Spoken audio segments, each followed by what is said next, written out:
तो hello everyone, आज करते हैं एक नया चैप्टर। क्लास 10th फिजिक्स का है इलेक्ट्रिसिटी।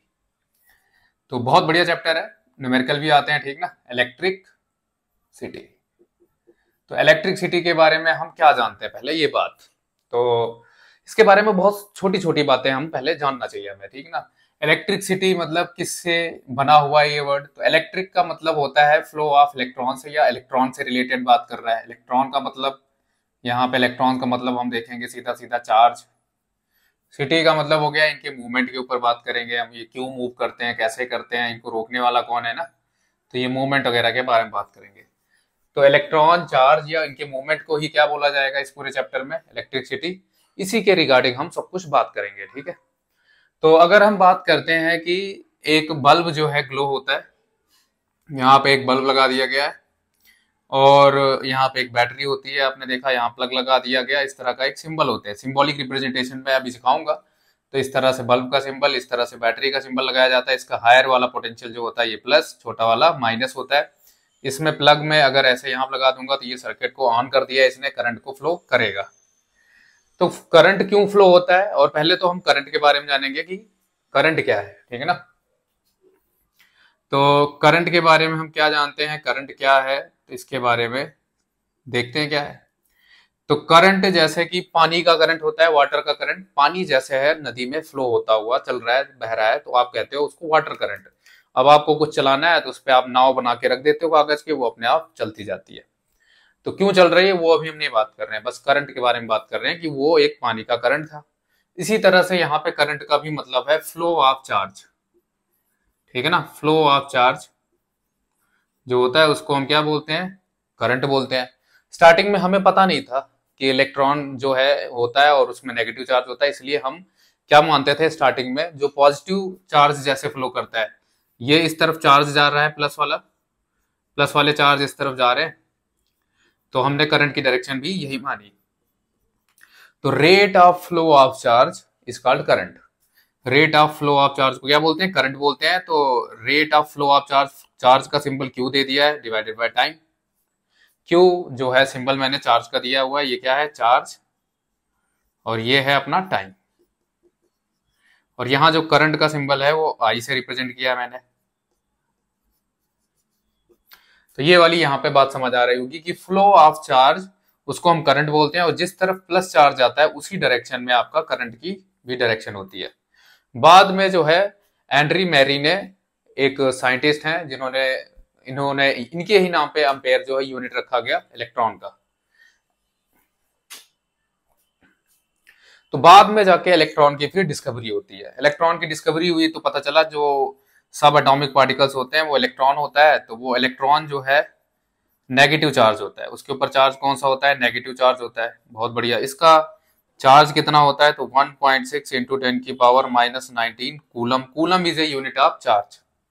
ये यहाँ पे एक इंपॉर्टेंट है, कूलम इसको बोलते हैं। और ये क्या बताता है, ये एक यूनिट ऑफ चार्ज है। कल का पूछा जाएगा तुमसे तो ये बात याद रहनी है, ठीक है ना। Coulomb is a unit of charge, तो इसको लिख लेना है। एक इलेक्ट्रॉन का चार्ज कितना होता है, तो वो इतना होता है।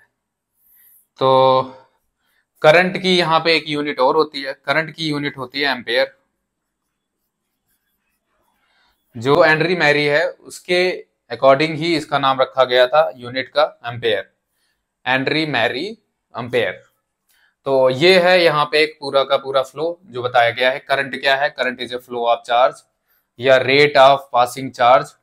किसी एक पर्टिकुलर एरिया से किसी एक जगह से पास होता है उसको हम चार्ज बोलते हैं। तो चार्ज है, उस चार्ज के बारे में हम समझते हैं। चार्ज जो है कैसे होता है, तो चार्ज का हम सिंबल क्यू से रिप्रेजेंट कर रहे हैं।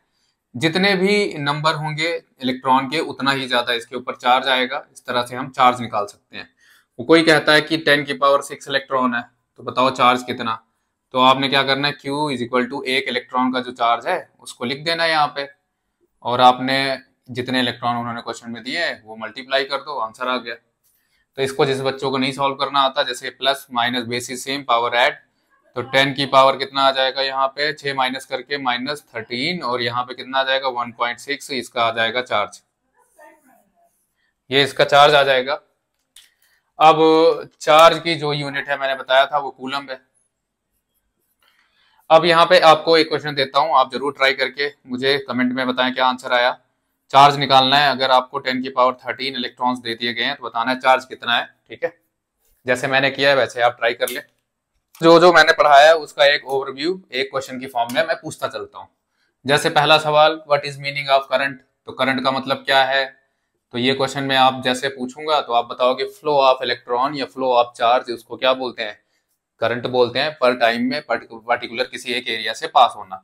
जैसे इस वायर से इस जगह से कितने इलेक्ट्रॉन पास हो रहे हैं, इस जगह से मान लेते हैं कितने इलेक्ट्रॉन पास हुए तकरीबन किसी एक टाइम इंटरवल में, कितना चार्ज पास हुआ कितने टाइम इंटरवल में, इसको हम करंट बोलते हैं।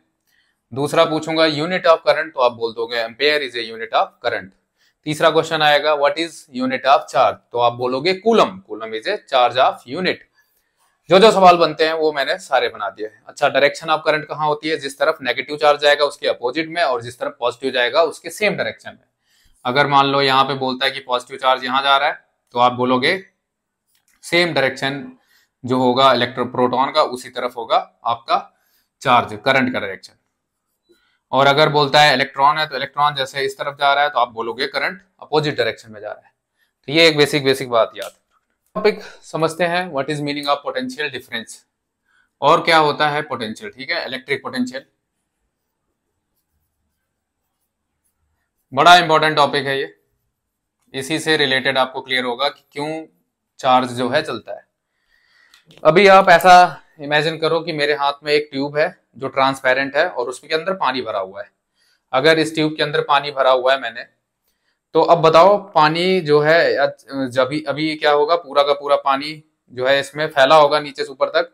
अब मैं जब ऐसे करूंगा तो पानी नीचे गिरना स्टार्ट हो जाएगा, अगर यहाँ से खुला हुआ है सरफेस। ठीक है ना, अगर सेम सरफेस पे ऐसे रखा है, दोनों तरफ से हाइट बराबर है तो इसमें कोई डिफरेंस नहीं है, तो ये पानी स्टेबल रहेगा। लेकिन जैसे ऐसे करूंगा, थोड़ा एक तरफ से हाइट बढ़ाई तो इसका मतलब पोटेंशियल एनर्जी इसकी बढ़ा दी, इसकी घटा दी, तो अपने आप क्या होगा, चलने लगेगा पानी।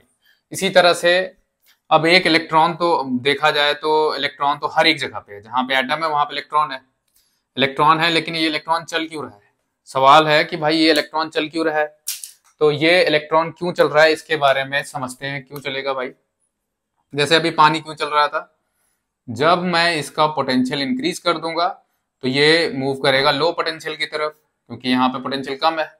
अब इसको हम ग्रेविटी से तो करना ही पड़ता है, कर नहीं सकते ना कि ऊपर कर दो नीचे कर दो तो आप चेंज कर लोगे, ऐसा तो नहीं कर सकते। तो इसके लिए क्या होता है, यहाँ पे अलग तरह का चीज बनती है, डिफरेंस बनता है, पोटेंशियल डिफरेंस बनता है। तो वो पोटेंशियल डिफरेंस समझने के लिए हमें ऐसा समझना है कि यहाँ पे जो इलेक्ट्रॉन होता है इस चीज को एक एनर्जी प्रोवाइड करता है। यहाँ पे एक धक्का मारने वाला कोई वोल्टेज लगता है, पोटेंशियल लगता है, जो इसको पुश करेगा, इस तरफ पुश करेगा, जिसकी वजह से ये करंट अपोजिट डायरेक्शन में चलाएगा। ठीक है ना, तो पोटेंशियल, अब बैटरी लगाते हो तो बैटरी के अंदर जो केमिकल एनर्जी होती है वो इलेक्ट्रिकल एनर्जी में कन्वर्ट होता है। मैंने देखो अगर इसका सिंबल देखा जाए तो ये है प्लस और ये है माइनस, ऐसे लगा दिया। अब इस तरफ से जो है हाई पोटेंशियल है तो ये पोटेंशियल ज्यादा हो गया, तो करंट जो है, पहले इलेक्ट्रॉन का मूवमेंट इधर और करंट की डायरेक्शन इधर चलेगी, यानी सारे इलेक्ट्रॉन भाग के आएंगे कि प्लस के साथ मैं जुड़ जाऊं जाके, है ना। तो इस तरह से इसमें करंट का फ्लो होना स्टार्ट हो जाएगा, ये करंट की डायरेक्शन चलने लगेगी पूरे सर्किट के अंदर। तो यानी कि जो पोटेंशियल डिफरेंस क्रिएट होता है बैटरी के थ्रू, और वो पोटेंशियल डिफरेंस उसी तरह से है जैसे पानी की आप हाइट को ऊपर नीचे करके चेंज कर पा रहे हो। तो जो पोटेंशियल डिफरेंस क्रिएट हुआ उसी की वजह से वो इलेक्ट्रॉन चलेगा, और इलेक्ट्रॉन जब चलेगा तब करंट बनेगी। ठीक है ना, अब यहाँ पे एक बात समझने वाला है कि इलेक्ट्रॉन तो हर जगह पे है, तो जैसे इसमें है तो इधर से मैं बैटरी की तार जोड़ूंगा तो क्या ये चलेगा, नहीं चलेगा। इलेक्ट्रॉन कितना लूजली पैक्ड है और कितना स्ट्रांगली बाउंडेड है किसी एक एटम के अंदर, उस पर भी डिपेंड करता है, उसके हिसाब से हम बात करते हैं। जैसे ये नॉन कंडक्टर है या इंसुलेटर है तो इसके अंदर आप पोटेंशियल डिफरेंस चाहे जितना हाई कर लो बहुत मुश्किल से करंट आगे जा पाएगी। तो इसका मतलब है कुछ ना कुछ तो इनके बीच में होता होगा। अब यहाँ पे देखा जाए तो एक इलेक्ट्रॉन जो है चलता है और उसकी यहाँ पे वेलोसिटी होती है, तो वेलोसिटी होती है, तो इस वेलोसिटी का नाम नॉर्मल वेलोसिटी नहीं, इसका नाम रखते हैं ड्रिफ्ट वेलोसिटी। क्या नाम रखा जाता है, ड्रिफ्ट वेलोसिटी। इस कंडक्टर के अंदर हर एक पार्टिकल जो है चल फिर रहे हैं तो उसके अंदर एक वेलोसिटी है जिसका नाम है ड्रिफ्ट वेलोसिटी, और ड्रिफ्ट वेलोसिटी बहुत कम होती है, यानी कि देखा जाए तो तकरीबन 10 मिलीमीटर पर सेकेंड चल रहा होगा या 1 मिलीमीटर पर सेकेंड, एक सेकेंड में ये 1 मिलीमीटर चलता है। अब आप क्या करते हो, जैसे स्विच दबाते हो देखते हो फटाक से बल्ब जल जाता है, ऐसा कैसे हो पाता होगा? तो इसके बारे में समझते हैं। क्या ये इलेक्ट्रॉन यहाँ वाला जो है एक्चुअल में इस वाली बैटरी के पास आया ताकि करंट ये चले उसी टाइम, या फिर अगर इस वाले सर्किट में कोई बल्ब लगा दिया मैंने, यहाँ पे बल्ब लगा दिया, तो क्या एट ए टाइम जैसे ही आपने यहाँ पे बैटरी जोड़ी तो इसमें बल्ब में क्या वो इलेक्ट्रॉन यहाँ से चल के आया दौड़ के? बात को ये समझना है। अगर आया तो इतनी स्पीड कम है तो ऐसे कैसे इतनी जल्दी आ गया? तो यहाँ पे समझना है कि जो इलेक्ट्रॉन का वाइब्रेशन होता है ना, वाइब्रेशन मतलब ये इलेक्ट्रॉन जो है कोलाइड करेगा दूसरे वाले इलेक्ट्रॉन को, और ये वाला फिर आगे वाले को, फिर आगे वाले को, फिर आगे वाले को, फिर आगे वाले को। इस तरह से ये एनर्जी जो है आगे ट्रांसमिट होती है। ऐसे नहीं बोल सकते कि भाई एक इलेक्ट्रॉन जो है वो खुद वहां तक फिजिकली पहुंचा, ऐसा नहीं होता, ठीक है ना। तो ऐसे इनकी वाइब्रेशन एक दूसरे को हिट करती चली जाती है और फिर ये आगे तेजी से चलते जाते हैं और फिर अपना करंट का सर्किट पूरा करते हैं, ठीक है। यहाँ पे अब आप समझो एक चीज, इसमें पर्टिकुलरली क्या चीजें समझा, तो V यहाँ पे जो है सिंबल होता है इलेक्ट्रिक पोटेंशियल का, वो कैसे निकाला जाता है? तो आपने काम किया वर्क किसी एक चार्ज को चलाने में, तो आपका पोटेंशियल कुछ ना कुछ डिफरेंस होगा, चेंज होगा। तो कि V मान लेते हैं मैक्सिमम पोटेंशियल है इस बैटरी का, 0 मान लेते हैं उसकी लो पोटेंशियल, तो work done divided by Q is equal to V जो है पोटेंशियल होता है, ठीक है। अब यूनिट देख लेते हैं इसका, तो इसकी यूनिट को लिखा जाता है, पोटेंशियल की unit is a volt, volt is a unit of potential. अब इसमें अगर यूनिट पुट करो तो यहाँ पे एक और यूनिट आती है, वर्क की आती है जूल, और कूलम आती है चार्ज की। तो इस वोल्टेज को हम ऐसे भी बोल सकते हैं, पोटेंशियल की यूनिट को हम ऐसे भी बोल सकते हैं, जूल पर कूलम। किसी एक चार्ज को जब हम मूव कराते हैं किसी हाई पोटेंशियल से लो पोटेंशियल की तरफ, तो वो वर्क होता है, काम होता है, और उसी के थ्रू वो इलेक्ट्रॉन चलता है। जब तक काम नहीं होगा तब तक हम बोल सकते हैं कि एनर्जी लॉस ही नहीं हुई, तो काम हुआ फिर एनर्जी लॉस हुई, इस तरह से हमारी बैटरी डिस्चार्ज या चार्ज होती है। तो इलेक्ट्रिक पोटेंशियल है यहाँ पे इस तरह से, और इसको नापने के लिए हम यूज करते हैं वोल्ट मीटर, और करंट को नापने के लिए यूज करते हैं एमीटर। तो अब हम देखते हैं सर्किट डायग्राम जो कि यूज करते हैं आगे। इस सर्किट की जब हम डायग्राम बनाएंगे, लूप बनाएंगे, तो उसमें यूज करेंगे। ये बल्ब का सिंबल होता है इस तरह से, अगर इस तरह से यहाँ पे पॉइंट पे टच हो गया तो इसको टच्ड वायर बोला जाता है या जंक्शन पॉइंट बोला जाता है। इस तरह से नहीं टच हुआ तो नॉट टच, ओवरलैप नहीं हुआ, ऊपर से निकल गया। यहाँ पे ये आ गया रेजिस्टेंस, ये आ गया साथ में एमीटर, ये आ गया रियोस्टेट जहाँ पे वेरिएबल रेजिस्टेंस आप अपनी मर्जी से लगा सकते हो, ये भी रेजिस्टेंस का एक हिस्सा है। यहाँ पे एक वैल्यू फिक्स होती है, बस यहाँ पे आप चेंज कर सकते हो, रियोस्टेट बोला जाता है। ये बैटरी हो गई, इसकी हायर पोटेंशियल को पॉजिटिव, लो वाले को नेगेटिव। इस वाले को करते हैं ऑफ वाली कंडीशन की, अभी की नहीं लगाई है, ये ऑन है। ये वाला हमारा एमीटर, एमीटर जो है हमेशा सीरीज में लगाया जाता है करंट के नापने के लिए। किस में लगाया जाता है? अब सीरीज पैरेलल क्या होता है, जैसे एक बल्ब लगा है ना उसी के साथ लगा दिया इसको, तो सीरीज में ये नाप लगाया जाता है एमीटर। और ये वोल्ट मीटर हमेशा पैरेलल में लगाया जाएगा जहां पे आपको वोल्टेज नापनी होगी।